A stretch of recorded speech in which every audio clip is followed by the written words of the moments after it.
Hello, and welcome to our conversation about global challenges, the COVID-19 pandemic and the world order. My name is Nicole Bibbins Sedaca, and I'm the Deputy Director of the Master of Science in Foreign Service program at the Walsh School of Foreign Service at Georgetown University, and I serve as a professor in the program. The MSFS program is hosting a series for our graduate students in the Walsh School of Foreign Service to foster rigorous thinking and discussion about how the current global pandemic will impact the world order. We will host a series of high-level interviews and conversations with senior officials and thought leaders and our own SFS expert faculty. We will explore issues from democracy to global financial markets, the great power competition to refugees, fragile states to the environment and energy. The world is unquestionably being reshaped, and our students and our community will continue to be at the center of the conversation and efforts to understand and shape the future of the international landscape. To open our conversation, let me turn it over to the Dean of the Walsh School of Foreign Service, Dr. Joel Hellman. Well, obviously, we're living in a time of unprecedented challenges, but we all know that the global system was under tremendous change and strain prior to the pandemic. We had seen the rise of nationalism and populism. We've seen the rising strength of liberal powers. We've seen rising distrust in government. We've seen economic difficulties, demographic pressures, environmental challenges leading to mass movements of people around the world. We've seen inequalities that have shaped and reshaped domestic politics and the international order. And of course, we've seen America play a remarkably different role in the world. But COVID, of course, has exacerbated all of those fractures. And indeed, it's created physical, cultural, ideological, and even emotional barriers to the way nations engage with each other as a result of the COVID crisis.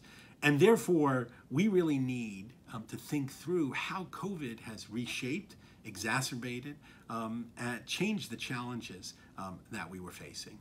Now, when COVID ends, and of course it will end, we can't go back to the status quo ante. There have been enough significant challenges to the global order that we need to really fundamentally rethink the core issues, the core foundational principles of the global order and how to ensure that we can work together to solve global problems. And of course, that's why this school was created in the first place 100 years ago in the aftermath of World War I, to really deal with the fundamental drivers of conflict, global conflict, and to think about a new way of organizing the global order to sort of create the foundation for peace.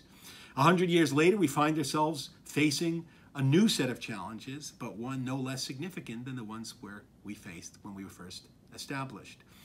And here at SFS, we want to ensure that our students are deeply engaged in this rethinking, and that's the purpose of the seminar.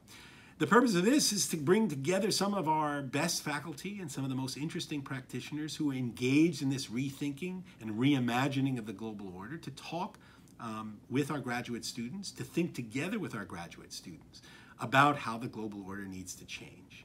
They'll be looking at how COVID has impacted some of the key trends in global politics, and they'll be thinking innovatively and creatively about new ways of organizing nations, new way of engaging across nations, new ways of social movements, and other ways in which countries and peoples come together to solve global problems.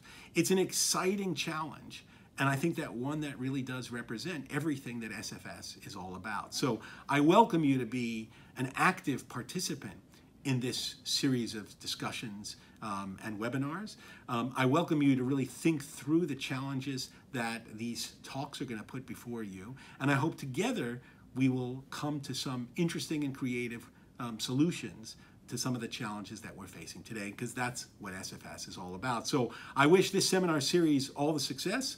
I hope it shapes and frames your thinking over the next several months. And I hope that it makes this semester one that I think will be truly impactful.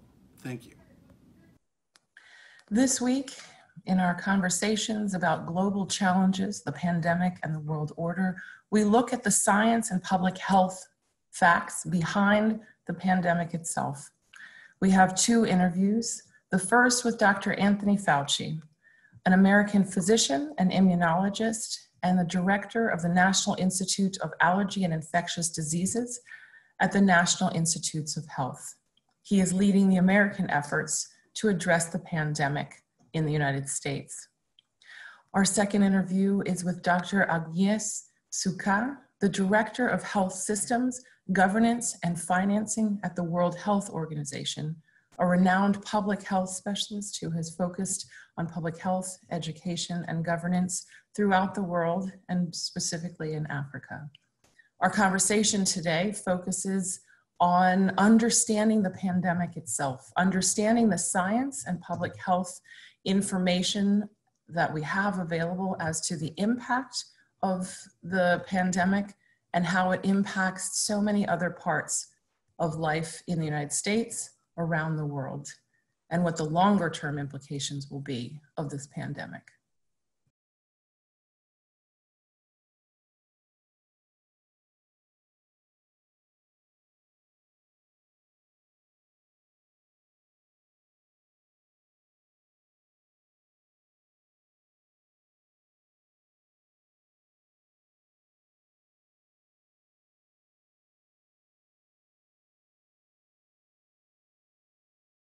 Good afternoon, everyone, and thank you for joining today's virtual event hosted by the Global Health Initiative, the O'Neill Institute for National and Global Health Law, the Kalmanovitz Initiative for Labor and the Working Poor, and the Institute of Politics and Public Service at the McCourt School of Public Policy, which is known to many of you as geopolitics.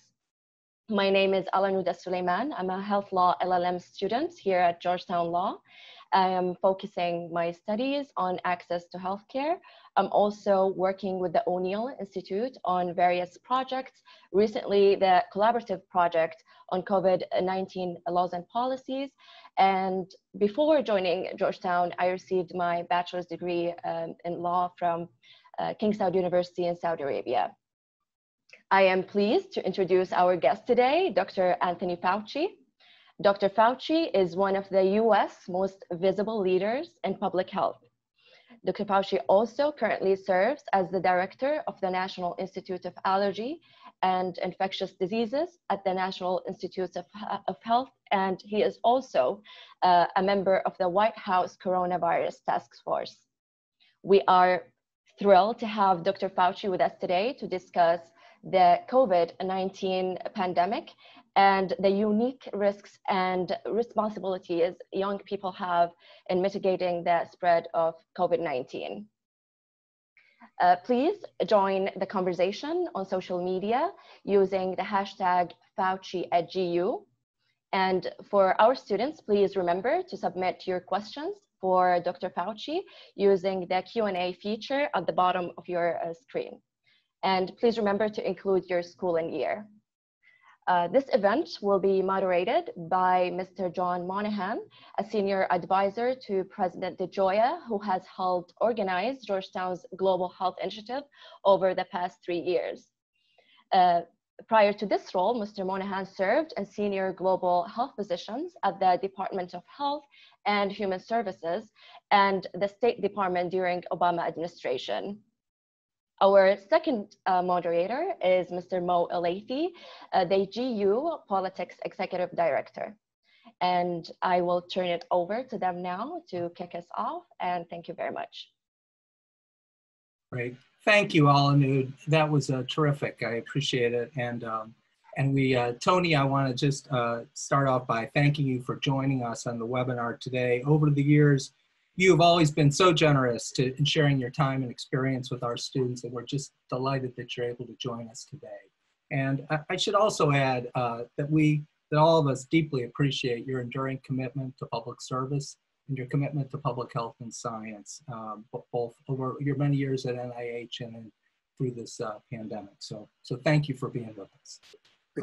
So let's just jump in. I think before to help set the stage, it would be terrific if you could provide us with an overview of where we stand now with the COVID-19 pandemic, both globally, regional hotspots, how the US compares, and within our own country, what states have rising cases, what populations are most at risk and have been most impacted. And then if you could, because I know you take history very seriously and how you approach these issues, if you could put this in some context compared to, say, the pandemic influenzas of 1918 or more recently in 2009, and the other coronavirus outbreaks we've seen like SARS and MRSA, if you could just help put this experience we're going through right now in that sort of context as well. So thank you, Tony. Okay, thank you, John. You've asked a lot of questions. I'm sorry. I'll try to do it very succinctly. So obviously we are in the middle of a global pandemic, and a number, I mean, it's over 200 plus countries have been involved. It has really, in many respects, ravaged many, many parts of the world. We have a serious situation here in the United States. It's a mixed bag in the United States. You know, we have areas that have been hit really badly, like the New York metropolitan area, doing quite well now in getting the outbreak under control and trying in a stepwise, prudent fashion to open, and seem to be doing it successfully. The numbers are quite sobering. You know, we've had over 135,000 deaths in this pandemic for the United States. We have over 3 million cases.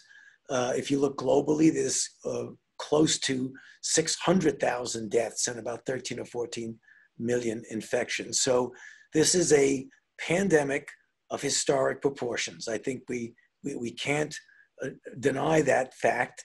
It's something that I think when history looks back on it, it'll be comparable to what we saw in 1918.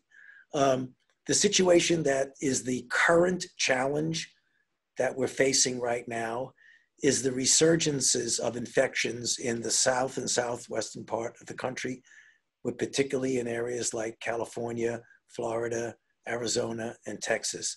They're seeing record numbers of cases, mostly interestingly among young individuals, strongly suggesting the link between attempting to open and in many respects, as we saw pictures of and photos and films of, is that, and I will get back to this in a moment about responsibility, where individuals, mostly young people, were seen at bars, congregated in crowded places, many of them without masks, which really adds fuel to the fire. So our challenge today and tomorrow and next week is to try and contain these outbreaks and get us back on the track of being able to not only contain, but also to open safely. So bottom line, it's a global serious situation. It's a serious situation in the United States. The United States being a very large country and very heterogeneous, both geographically, demographically, and other ways, it's a mixed bag. Some areas of the country are doing really quite well, and others are being challenged, as the states that I just mentioned. You said to compare it, and I'll do it briefly. Right now, if you look at the magnitude of the 1918 pandemic, where anywhere from 50 to 75 to 100 million people globally died, I mean, that was the mother of all pandemics and truly historic. I hope we don't even approach that with this, but it does have the makings of the possibility of being, approaching that in seriousness, though I hope that the kinds of interventions that we're going to be and are implementing would not allow that to happen. But it does have strong similarities with that, in that it was the emergence of a brand new infection. That was influenza. This is coronavirus, that essentially thrust itself on the human population and had two characteristics that are the thing that make it, as I say, the perfect storm. And that is a virus that jumps species, but that almost immediately has an extraordinarily capable and efficient way of spreading from human to human, simultaneously with having a considerable degree of morbidity and mortality. And that's what we're facing now. And you asked me to compare it with other outbreaks, and I think I could give you examples of each of those, and I'll do it very quickly, that had one or the other of those characteristics, but not both. And that's what I refer to when I say the perfect storm. So let's take the threat of the bird flu that you and I had a lot of experience when you were in the department. And that is the H5N1 and the H7N9. It jumped from a chicken to a human. It had pre-pandemic potential. But what it didn't do, it didn't spread from human to human. So if you were unlucky enough to get infected, you had a 35, 37, 40% mortality. But it was a dead end mostly with humans. It didn't go from human to human. Then you had the situation with the 2009 H1N1, which was very efficiently transmitted from human to human. But pathogenically, it was a weak virus. I mean, the deaths that year were less than with a seasonal flu. So you had the two ends of the spectrum. One transmitted well, didn't kill. One killed, but didn't transmit well. And what we have now is a virus that is very capable of spreading from human to human. And even though it has a wide range of impact from 20 to 40% of the people who have no symptoms to individuals who get moderately sick, very sick, serious enough to go to the hospital, serious enough for intensive care, ventilation, and even death. So it's a very unusual virus in that the range of severity is so great and wide, which actually leads to confusion on the part of people as to whether this is really serious as some people say it is. Well, it's not serious for some people, but it's deadly serious for others. So I'll stop there, and that's kind of the overview. No, that's incredibly helpful, Tony. And really my follow-up is, because I think that the virus has this disparate impact, as you've described, there's some issues in the public debate now that would be really helpful if you could help clear up. I mean, one would be, there is this discussion about whether a rise in total US cases is a result of testing alone as opposed to the disease progressing. And two is, should we take comfort that death rates are declining, which they are, even as infection rates increase? And then this recent discussion about the ability of the virus to spread through aerosolized form versus the droplets. And if you could just, those issues have been coming up frequently. If you'd be able to help us understand what the science shows us. Yeah, okay. So first, hang on, I want to write down your questions, John. Okay. Okay, so sorry, I was distracted with that. So the first question is this just an increase because of testing versus an increase? Well, there's no doubt that it's both. I mean, obviously, the more you test, the more you're going to pick up. So increase in testing is going to give you increases, but there is no doubt that there are more infections. And we know that because the percentage of cases, of the cases that are tested that are positive, is increasing.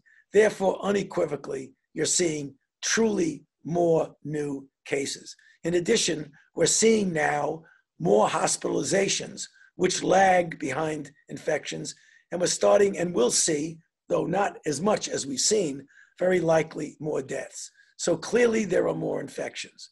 The second question is, I think you hit it, which is really, should we take comfort that death rates are declining? Even okay, so we've got to be careful, because remember, the big spike in the death rates that we saw was the terrible situation that they went through in New York City metropolitan area, in situations in Chicago and New Orleans and Detroit. And that death rate, happily, is going way, way down. What will happen is that we will likely see some more deaths as people get hospitalized, but I doubt, John, that it's going to go up to the extent that we've seen before, mostly for a couple of reasons. One is that if you look at the age range of the individuals who are getting infected now, as opposed to earlier on a few months ago, it's about a decade to a decade and a half younger. So even if young people, which some do, get sick enough to get hospitalized, it is highly unlikely that the death rate among them are going to be at the level of the death rate of what we saw in the real core of the explosion that we saw in the northeastern part of the country. And then the last, really, the other question that's been in the debate is the extent to which the virus is transmitted through aerosol. Yeah, that is still debatable, John. In fact, 2 minutes before I came in, I just read a summary analysis of it. And there's almost certainly that there is a degree of aerosol occurrence. The degree of transmission, aerosol-wise, is very unclear. Most people think it is not the dominant modality of transmission, but the definitive proof has not been put. I don't think it's dominant. I think it actually occurs. And for those listening to know the difference, is that droplet type of transmission rarely goes beyond 6 feet. So if you cough, sneeze, or even talk, a droplet would tend to drop to the ground, which is the reason for the 6 feet limit that we talk about staying away. When you have aerosol, it's in a droplet that's less than 5 micrometers, which means it has the capability of floating around. So you would expect that it does have the capability not only temporally of floating around, but getting behind the mask, around the mask, or in the mask. So that's what they talk about with aerosol. Tony, that's very helpful. I'm going to turn this over to Mo now for the next question. Hey, Dr. Fauci, thanks again for joining us today. Let's turn to the response a little bit now. As we've already talked about, the disease has hit the United States harder than many other nations around the world. And as you talked about, it's not entirely just because of testing. And so starting big picture first, how much of that do you think has to do with some of the nations that have dealt with this maybe a little bit more effectively have had more of a coordinated national response, whereas we have opted for more of a state-based or local or regional response here in the United States. Is that part of the disparity? Can we even have a coordinated national response in the United States? Mo, it's always easy to look back and say, if we had done this, would it have been different? I mean, that's always where, and that will happen when this is over and people will, I'm sure, analyze it every which way. Some of the things that I believe have an impact on the differences, and I don't think we can fully explain it, is that in Europe, for example, and in some of the Asian countries, when they shut down, essentially locked down, they locked down to the tune of about 90+%. They really locked down. We have a very large and a very heterogeneous country with different risks in different places geographically and demographically. And in reality, even though we locked down considerably, we only locked down, the estimate is somewhere around 55% or so. So when we had the outbreak, and in Europe, they went up, they peaked, and then they came right down to baseline. They really did go down from thousands of infections to handfuls or so of infections. Whereas in the United States, if you look at our curve, for better or worse, we went up, we peaked, we came down, and we never really came all the way down to baseline. We stayed around 20,000 a day of new cases until the most recent surge, when we went to 30, then 40, and 50, and then 60. So the issue is we never got down to the baseline so that when you started to open up, you had relatively few amounts of infections to deal with. Whereas when we opened up now, you're seeing the surge. The reason for that are complicated, Mo, and there are many. The issue of how one does a response, we live in a country that from its founding had a federalist bent to it, where there were states that had the independent right and capability of doing things their own way. In many respects, that works to our advantage in other situations. Possibly, that really was a little bit of a disadvantage here. Very difficult to make a definitive comment about the contribution that paid for the difference between what we see here and what we see in Europe. Okay. I'm going to toss it over to John. We all have so many more questions. We're going to try to get through John and mine as quickly as possible before we go to the students. And this is just a reminder to the students, you can still continue to submit your questions using the Q&A tab at the bottom of your Zoom screen. John? Great. Tony, speaking of schools and students, many schools around the country are announcing their guidance for the fall. We have at Georgetown. But just yesterday, the LA County and the San Diego County public schools announced that they would be online for the entire fall. The president and many others have been talking about reopening schools, full reopening as quickly as possible. The CDC's issued guidance describing steps that schools can take to open safely. I guess what I'd love for you to do is step back and just help us think about how should how should schools approach the upcoming academic year? And if you could clarify what we know now about the risks of children, teenagers, and young adults across that whole age cycle from K through 12 through higher ed, and the risk that they present to, among themselves, but also with teachers, staffs, and their families. What's the right way to think about this as schools go forward? Okay, so let's, John, for clarity, let's just talk about, elementary, middle, high school, and not university, because there are major differences there. And we could get into universities later, but I think people are much more focused on school. So I start off with a general principle and then work your way towards the operational aspects and the exceptions. So as a general principle, we should try as best as possible to keep the children in school for the reasons that the unintended downstream ripple effect consequences of keeping the kids out of school and the impact on working families and on other aspects of society can be profound, not to mention the negative effect on the children. So as a principle, we should try as the default to get the kids to stay in school. However, that's going to vary from where you are in the country and what the dynamics of the outbreak are in your particular region. So that's the reason why, although the fundamental principle is there, the one other guiding principle that is overriding is the safety and the welfare of the children and the safety and the welfare of the teachers.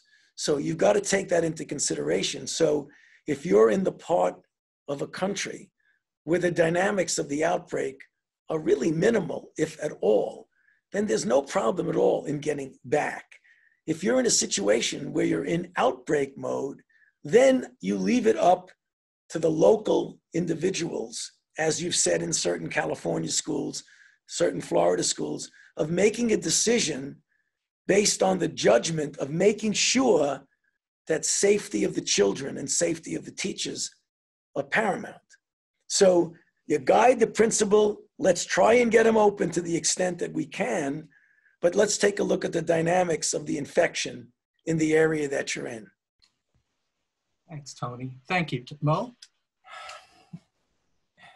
This maybe is a little bit more, less about the response from the government, more about the response from citizens. Look, I'm glad you're here and I'm glad you're speaking out. And I'm glad that you are giving students a chance to talk with you, because a lot of people are confused right now about the state of the pandemic and what they should be doing. My wife and I every night sit down and try to figure out what we're allowed to do with our kids based on, we're comparing different news stories we've read or different pieces of guidance that we've picked up. And I think a lot of the confusion can probably be attributed to three main issues. One, the evolving nature of the pandemic has resulted in more information and new information and evolving guidance. Two, a growing body of deliberate misinformation and disinformation that's being spread, much of it online.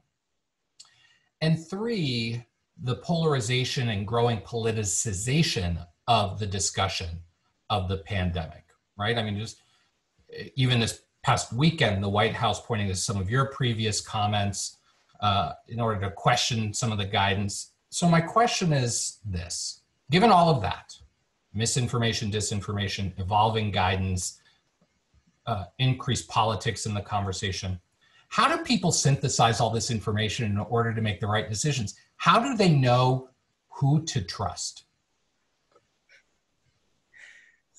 Mo, that's a good question. And it's difficult, to give you a definitive answer, except that for the most part, I believe, for the most part, you can trust respected medical authorities.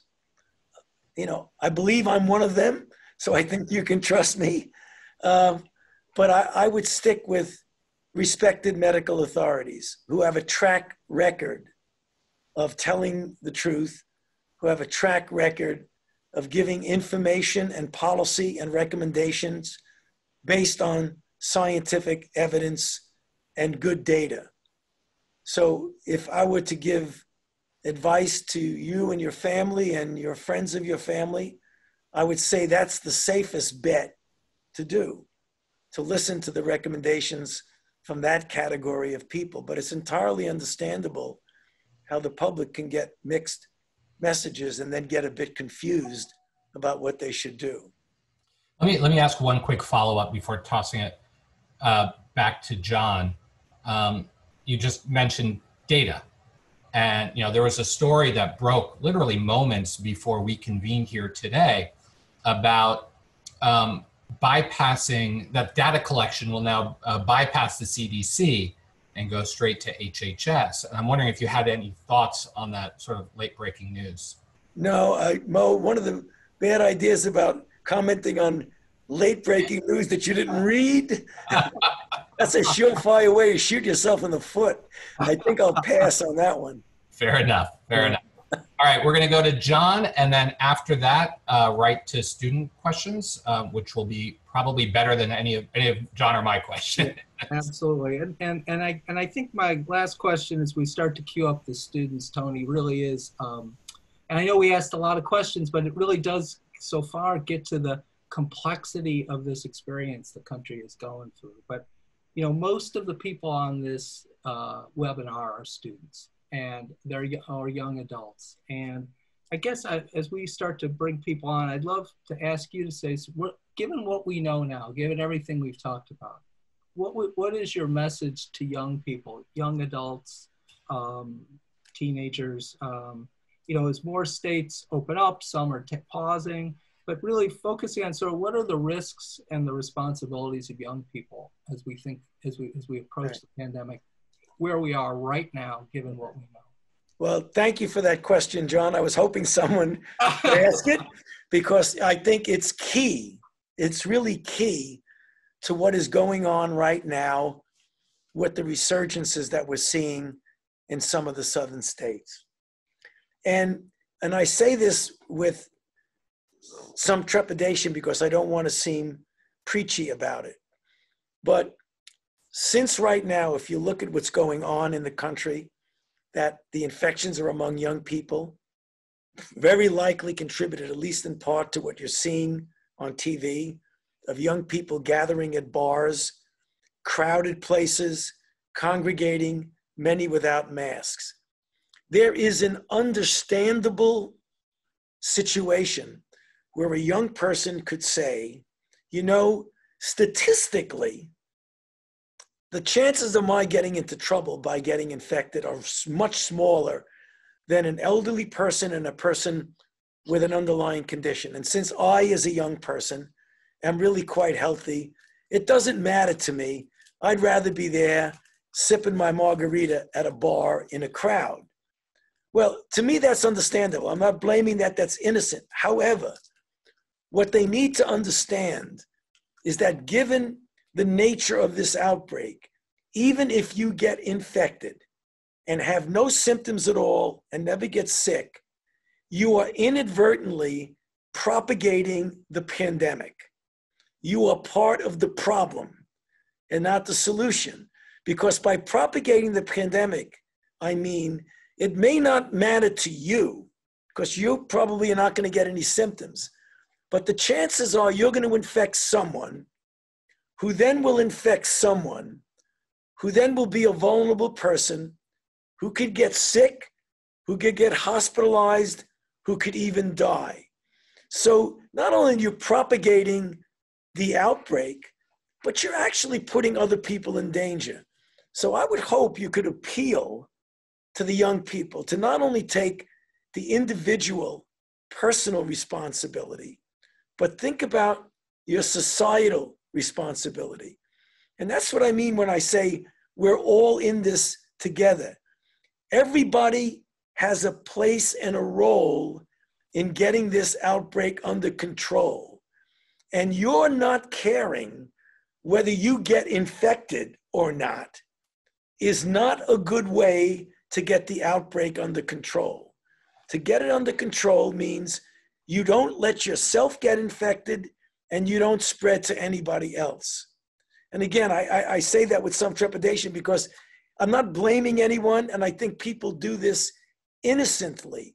They don't mean to be part of the problem, but inadvertently, they are a part of the problem. And that's the message we've got to get across. This hour has been unbelievably informative, and I would say inspiring. Since the time I first met you, more years ago than I care to remember, you've really been an inspiration to all of us about what public service, health, and science mean. And I'm confident that our students really benefited from your message today. So thank you for all you have done and all you will be doing to help our country. And thanks again for your time. We really appreciate it. Well, thank you, John. Thank you for having me. It's always a very enlightening and enjoyable experience dealing with you and with the students of Georgetown. So thanks for having me. Take care, Tony. Thank you. Yeah. Bye.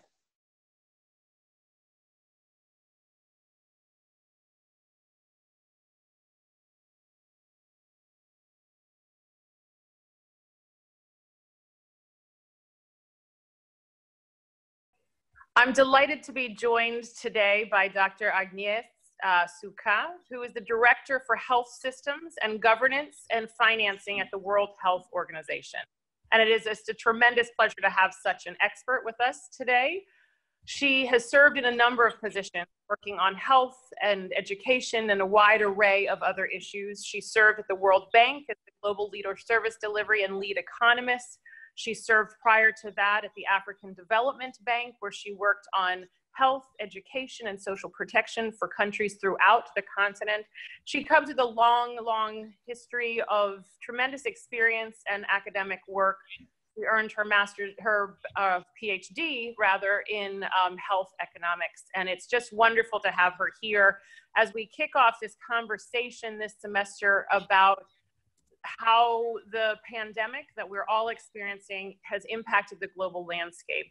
And it's right that we start with those experts who are scientists, researchers, public health specialists who know the science and the health data behind the pandemic that we're facing, to really engage with their expertise as we lay the groundwork for conversations about many other areas, including security and governance and refugees and a number of other issues.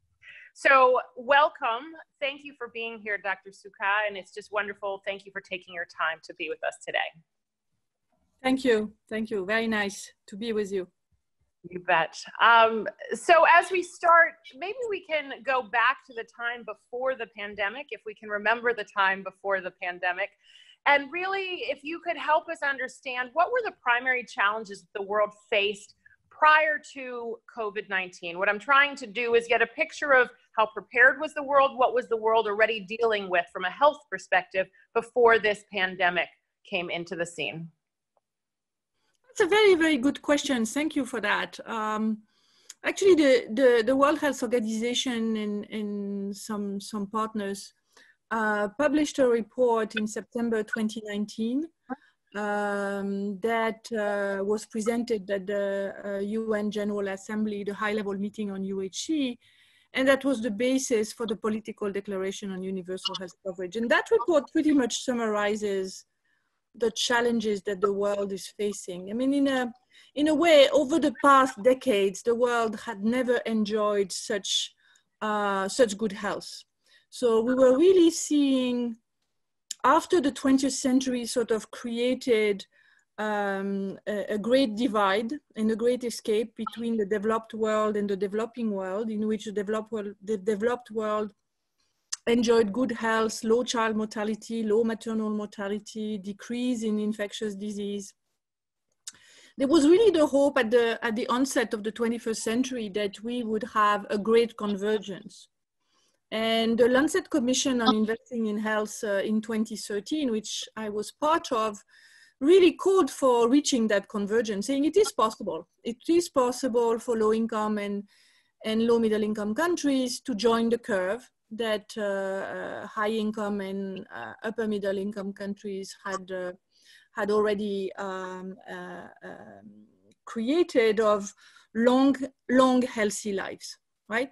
Is everybody living over 65, child mortality becoming really close to anecdotal.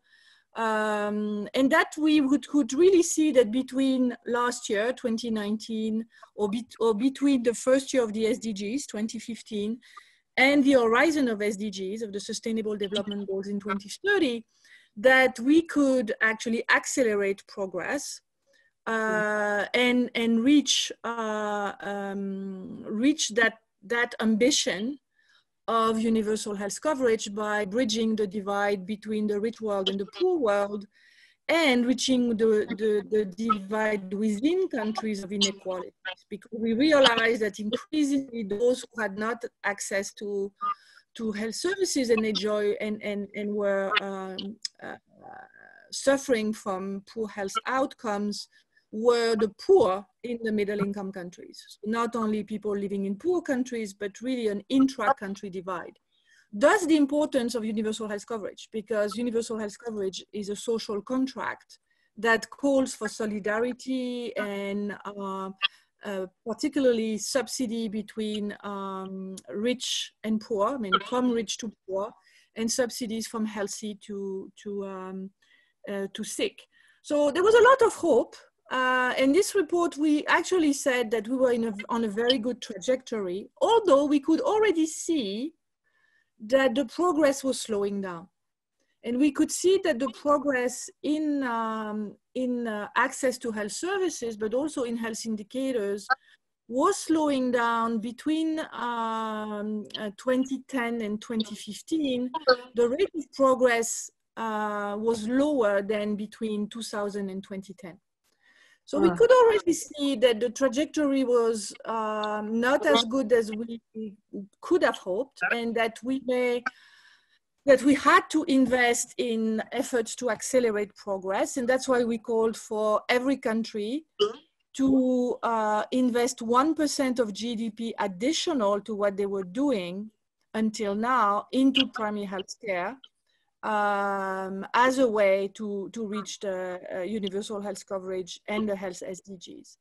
So that's why we were very optimistic, good trajectory, a very good understanding of where the challenges were. The challenges were equity, the challenges were the political economy of countries that had to develop their own model that would deliver on universal health coverage.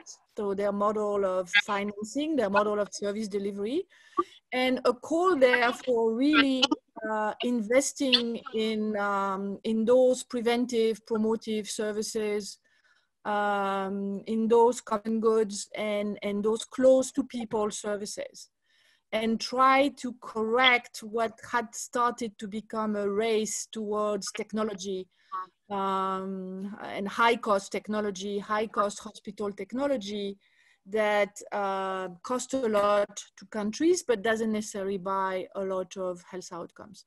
So we were in that really reasonably optimistic mood, and thinking that by addressing those fundamental issues of equity and social contract, we could continue enjoying progress globally, and we could really get to this convergence in which the poor would join the level of health of the rich.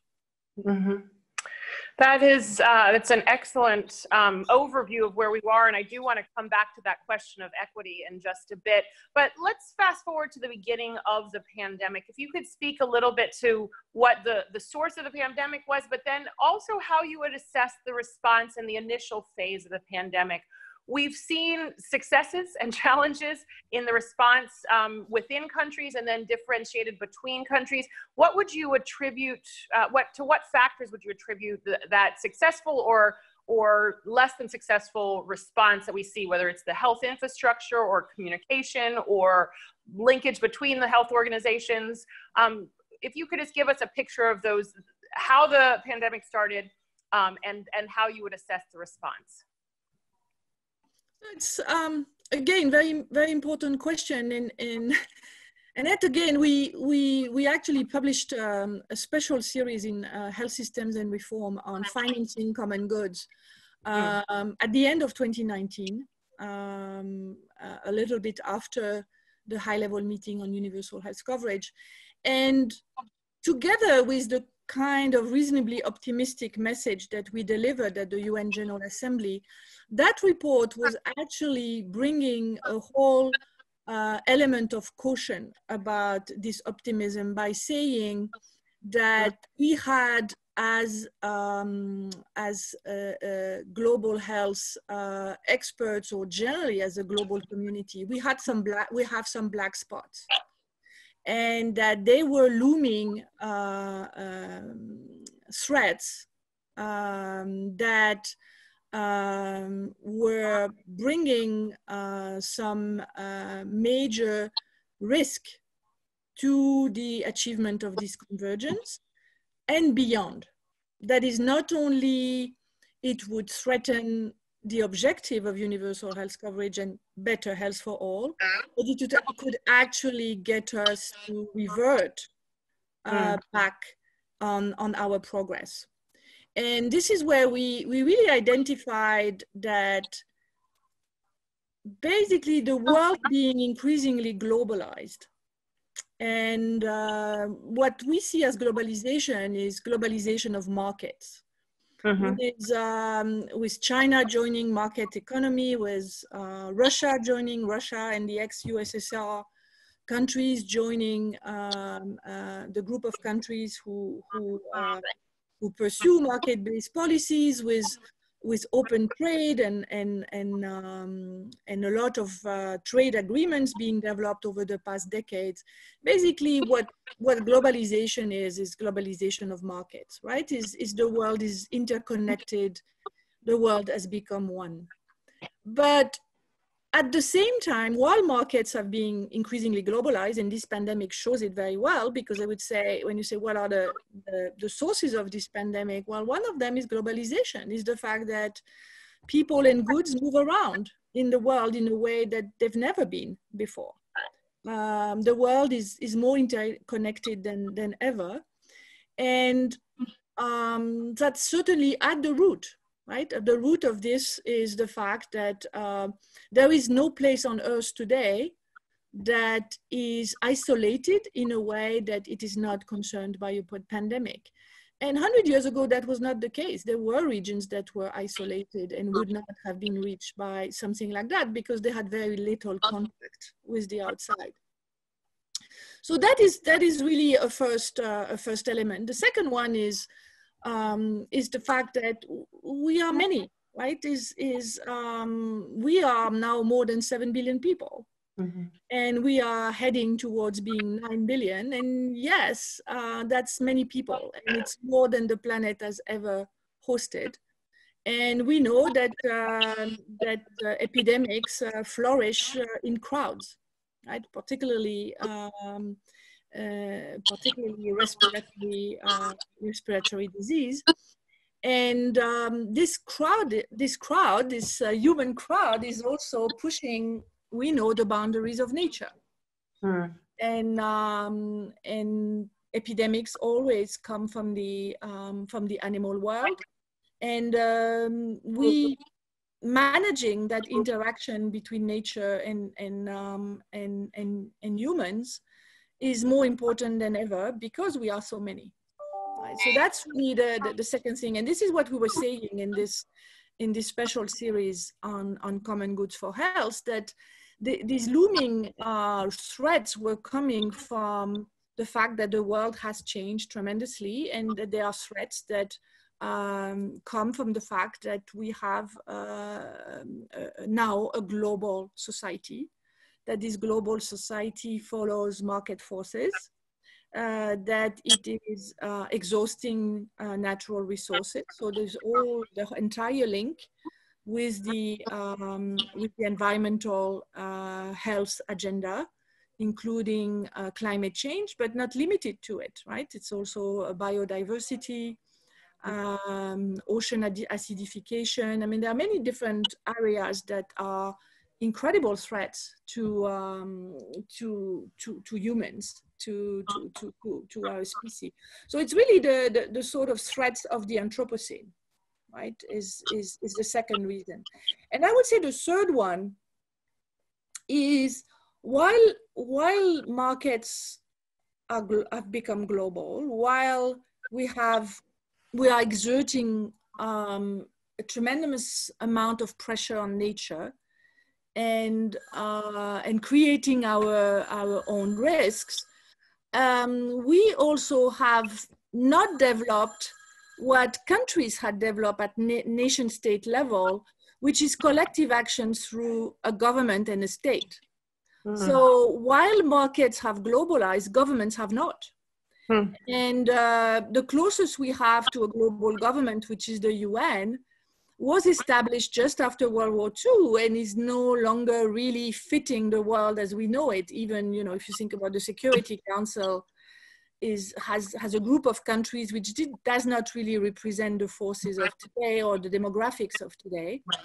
And the UN is questioned because there is a questioning of the international order, and there are geopolitical factors there about different locus of power globally. But at the end, the consequence of all of that is that we don't really have a global government, in the sense we don't have a global treasury. We don't have a pot of money that is actually there to address the global public goods, the global common goods. I mean, global public goods is just those pure goods that cannot be excluded, that nobody can be excluded from and cannot be divided. But the common goods are those goods in which you have large market failures, such as vaccine, for example, and all the research and development. So we see that those common goods are created in a bit of a haphazard way, and there is no, so whatever has worked over the past 2 centuries in terms of building modern states, and this has been pretty amazing, right? What modern states have managed to do, including in terms of public health and hygiene and social protection and social contracts that benefit the entire population with decrease in inequities. We don't have that at global level. So we sort of missing an instrument to respond to global problems. And pandemics are a global problem, but our mechanism for global action are not fit for purpose. We see it generally that the UN would need to be strengthened or reformed depending on whose views it is. I would say personally, I of course I have views, but generally I would say whatever the views, it's just there is a logic that we need a global government because we have global problems. And if we don't have that, it's going to be very, very difficult to address those global problems, whether they are pandemics or other environmental threats. Mm-hmm. That's excellent. That was an excellent tour de force of so many different issues, and really draws in how none of these issues, whether it's health or the environment or governance or security, can sit alone in a very globalized and interconnected world. Can you paint a picture for us of what that relationship looks like between actors at the global level, so the World Health Organization or other parts of the UN, and national and local governments? As scientists are working in a lot of different corners of the world, governments are working to manage each of their respective jurisdiction. Organizations like the World Health Organization have a global mandate. What does that relationship look like? What does it look like officially? What do we commit to? But also, what does it look like in practice as we seek to think about some of these questions that you've put on the table of how do we respond as a global community to global problems in a world that is structured as nation states? So what is that relationship between the WHO and nation states and national and local governments and the scientific community look like? Yeah, I mean, it's a very interesting question. Is at the face of it, the way the WHO is structured, it's not easy to find a better way, right? It's structured as one country, one vote. It's structured as the UN. All the countries have a voice. And when you say what is the relationship between states in WHO, I mean, the states own the WHO. The WHO is, has all its members own the WHO, and what is often referred as the WHO is the WHO Secretariat, which is a group of experts who is serving these countries. So in this respect, they are probably, the relationship is a relationship of ownership and accountability. And you could say, and of course, as you know, that I am a governance expert, that the fundamental flaw is the world order, because the very way the WHO is structured is a way in which there need to be collective action of 190 something states, right? Mm. So these states need to work together, and that's the difficulty, right? It's the difficulty. That's the difficulty generally, is difficulty of collective action on global common goods, is the fact that we need more than 7 billion people agreeing.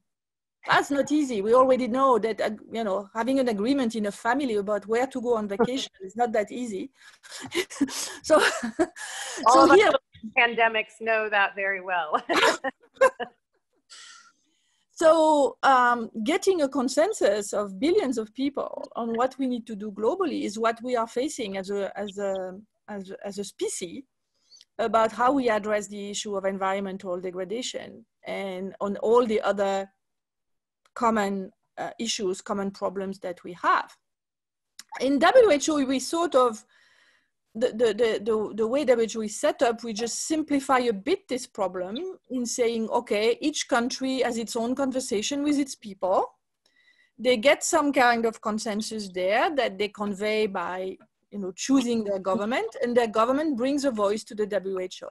So we've reduced the problem of collective action from a few billion to about 200 stakeholders. The question now with the WHO, the relation with the states, is how these states build alliances. Mm-hmm. And also, of course, there are weaknesses of the one country, one vote approach, in the way that it is not weighted by population. So a very small island state has theoretically the same power as a country that has more than 1 billion people, which is very different from the structure of governance of development banks, for example. You know, I worked for the World Bank for many years, in which the board, the structure is linked to the share. So it's about funding. It's about economic power. So the decision is taken in a way faster, in the sense that you have less actors, and it's very much related to the financing capacity. So in WHO, it's a bit more complicated. It is the UN framework as it was designed, of one country, one vote. We know that the countries, some of them have been, the borders have been designed after colonization on the basis that sometimes is questioned. So all of these are other questions, right? They're not directly linked to WHO, but they influence the way WHO works. So at the end, WHO requires collaboration, and it requires alliances. So when there are big geopolitical tensions like there are today, right? Like automatically a multilateral organization feels the convulsions of these tensions, right? So this is where the WHO is trying to really continue to do a good job at the secretariat, at actually, you know, synthesizing the science, bringing the guidance and the normative work. But at the same time, our governance is a political governance. And there are disagreements between countries and member states, and we need to work out those differences and develop collective action.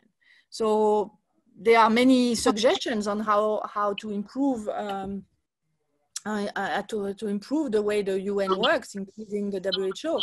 But I would say that my view is, whatever we decide as a model, we need a WHO, because WHO is the Ministry of Health of the world. And the world has become globalized in such a way that we need a Ministry of Health of the world, right? We need an agency that provides the guidance on policy, on regulation, on science, and that is a kind of a neutral space, and neutrality is ensured by the fact that all countries are represented. For me, I'm just stating the principles there without any particular view on how we should go about it. No, I think you've brought up a number of really crucial points, and let me dig down in two of those particularly. What I'm hearing, you mentioned, when there is tension, and I can imagine with 190 some countries and 7 billion people, there are agreements. The locus of action, though, remains with the state, I'm assuming, which then puts WHO in a challenging position when its tremendous researchers or scientists and policy shapers believe a certain action should be taken, and yet states are the locus of action. I assume that largely then falls to the state as the most direct actor then in implementing that. But I would love to hear. Yes, because this is the way the world has organized itself post World War II. Right? And this is the way the world has organized itself. This is the way the world has organized the UN, is by putting the states at the center of the decision making and as being sovereign. And I mean, there are a lot of proposals out there, and both out there and in drawers, about how to reform the system. But so far that equation remains at the heart of any proposal, right? That it is about sovereign states, and for them to find ways to work together. I think what COVID-19 shows, it's an amazing epidemic in a way, that acts as such a revealer of weaknesses of societies, of weaknesses of our international system, of weaknesses of health systems at country level, exposing inequities in societies, exposing vulnerabilities like high level of non-communicable disease being it's been said before, right, that high levels of non-communicable disease were a vulnerability, but now it's obvious. Yes. So whoever was making the case for preventing non-communicable disease as a way to avoid economic shock. I mean, now you have the evidence, right? There's so much evidence that is coming out of issues and that were identified before, but for which maybe there was still some doubt about how they were playing. And this pandemic highlights those underlying issues. And it's fascinating to see that some countries who have incredible technical capacity, incredibly strong institutions, considered before the pandemic as the best universities, the best researchers, the best public health institutions. And at the end, because there are societal weaknesses and societal,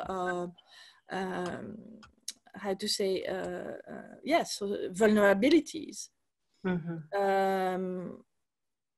and social contracts that are not fully established, you see that it's fascinating how the response is much less effective than one may have thought.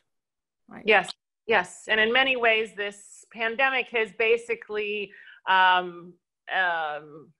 given life to or shined light on the existing problems and have really exacerbated all of the existing fissures that we've seen within societies and within the global system. Isn't it fascinating? I mean, it's like every country you see has actually, the pandemic exposes a different problem. Correct. And obviously we have the health issue to deal with, but there are so many other issues which are obviously the light. And that's in large part why we were having this conversation over the course of a semester to say, what are those weaknesses or those challenges in the system that have to be addressed so that we can ensure that we're prepared not just for the next pandemic, but we're prepared for whatever shock the international system will have in the future as well.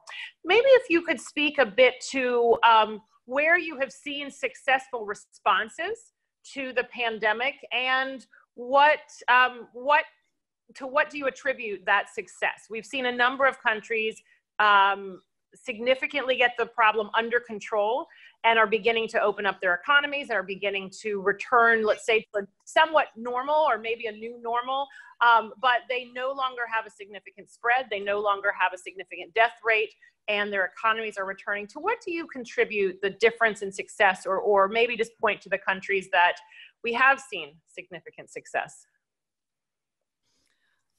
Well, I'll start with a preamble, and then I'll try to give a few hints to get to your question. But the preamble is, I'm not sure the right way to look at things is always to look for success, because I think it's actually probably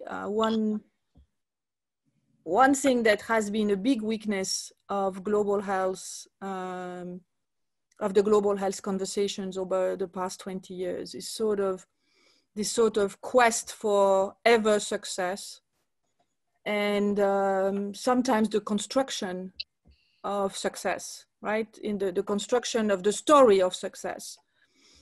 When it comes to something like health and building a stable society, success is not that easy to define, right?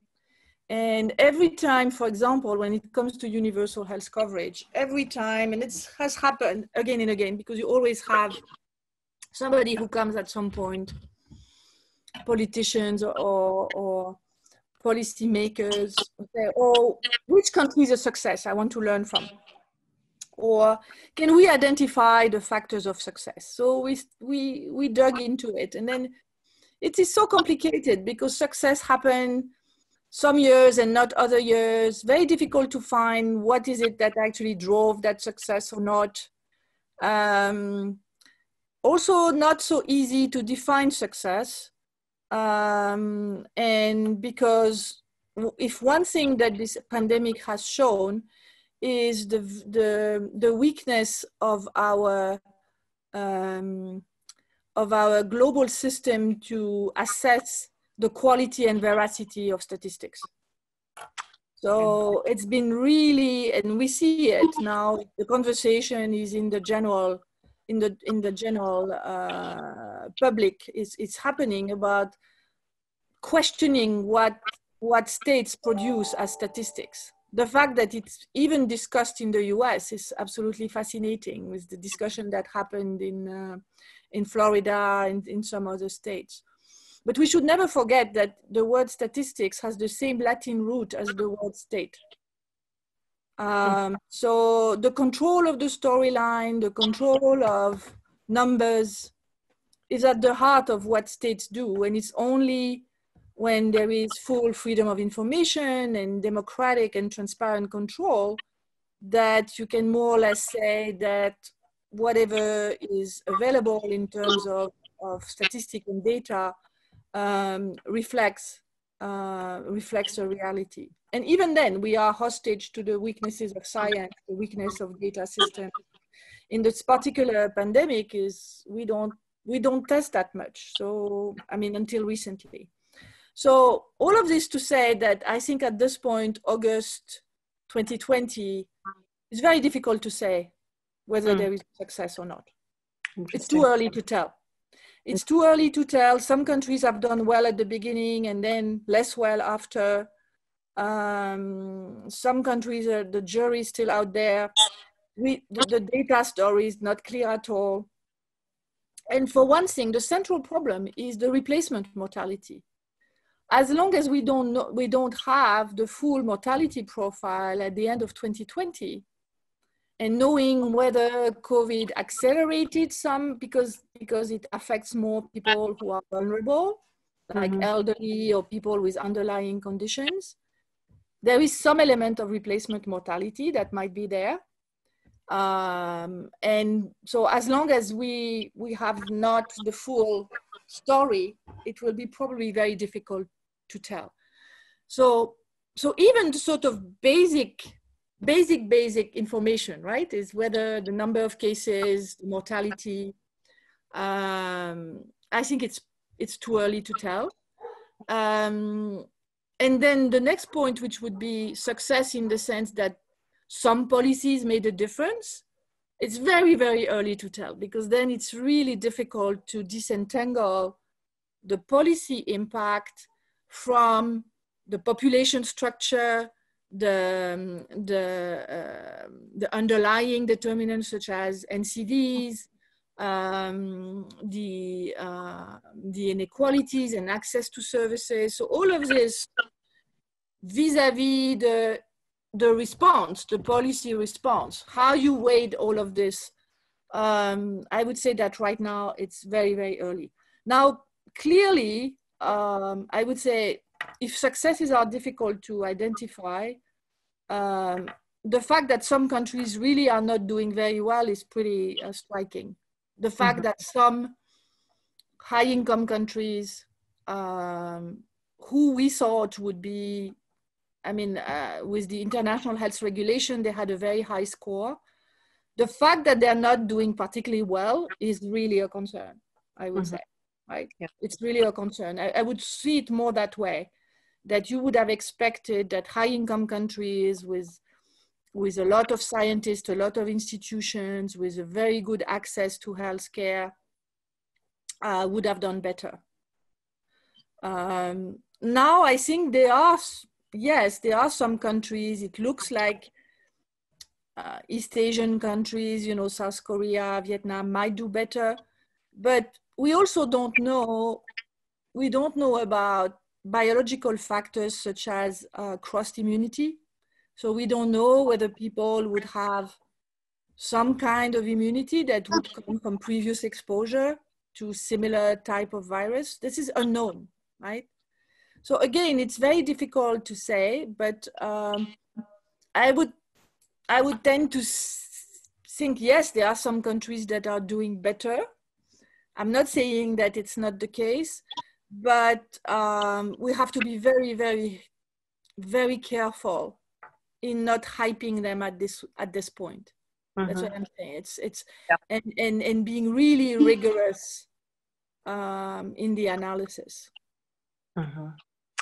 That's very, very helpful. Let me come back to an earlier point you made about the difference of the impact of the pandemic on different populations. And you said we see a difference both between higher income and lower income countries, but also within societies of differences between different populations, whether that's based on wealth or other disparities, or maybe belonging to one ethnic group or a different, or gender or other issues.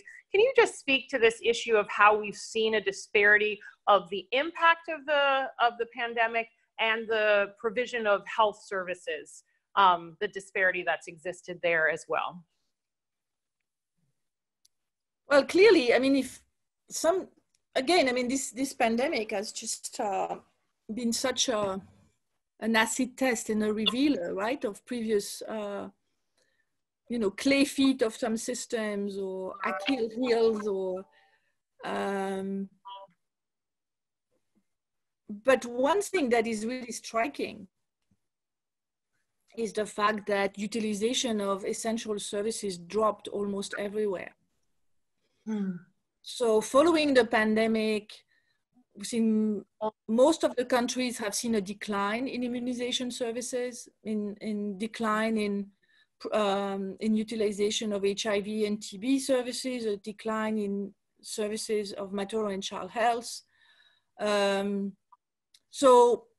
the fact that that's also talks a little bit to the previous question, you know, how do you measure success if, yes, you responded well to COVID, but next to that, the number of deaths from other causes has risen, which is what happened during the Ebola crisis, for example, the Ebola epidemic, because people stopped going to the health centers.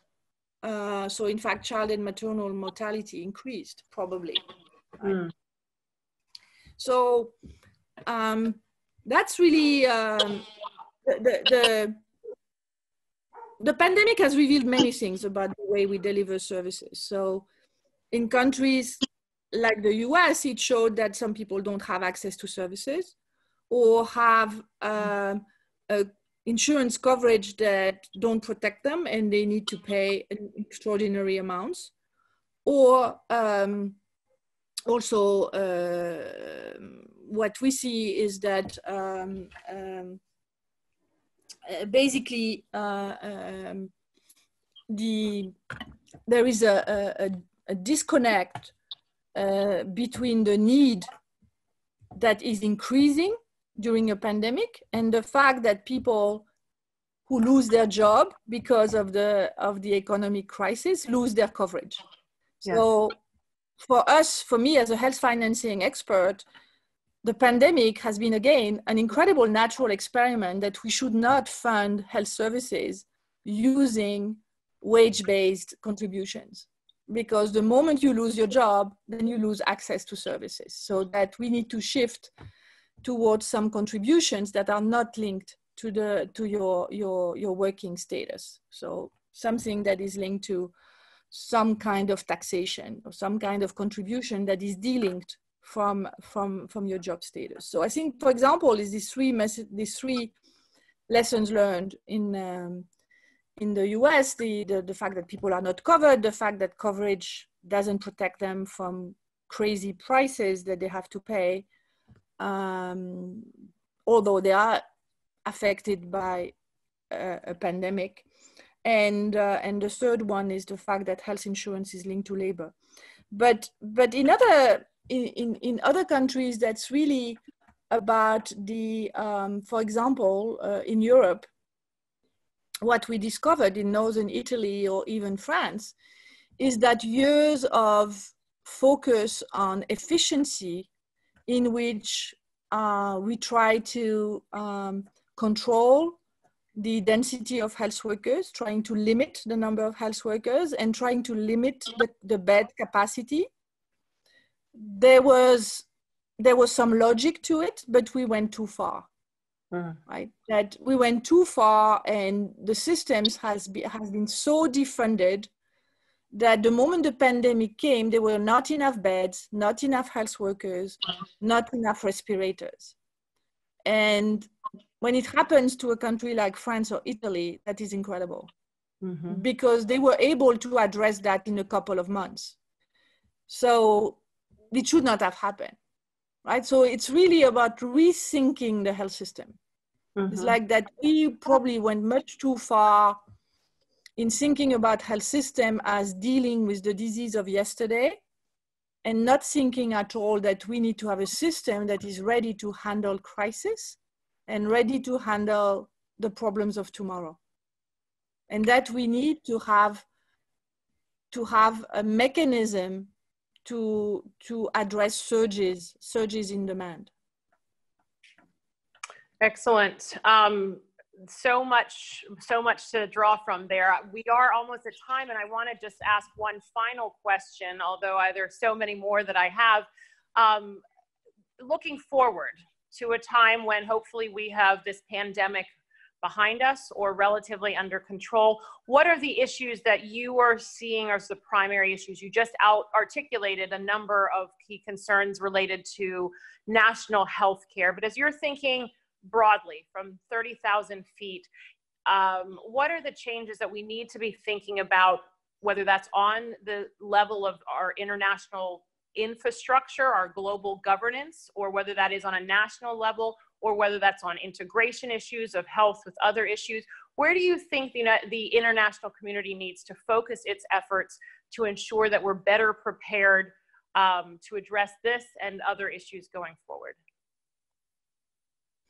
Well, on this, I'm actually really clear, and we've been very clear in WHO and in our partnership, the UHC 2030 partnership with all the other partners working on health system, is the first thing we need to do, what we call the step 0 of universal health coverage, is to invest in common goods. This was our black spot. After 20 years of global health efforts, we focused on one disease at a time. Malaria, HIV, TB, polio. Now we were talking about NCDs. But in the meantime, we were forgetting to invest in the fundamentals essential public health functions. We're forgetting to invest in public health institutes, in environmental health programs, in promotion, in prevention, in animal health, in environmental health. We invest in laboratories, in surveillance systems, in policy coordination. And it's going back to that special series I was mentioning of health systems and reform and common goods. We have 5 categories of common goods.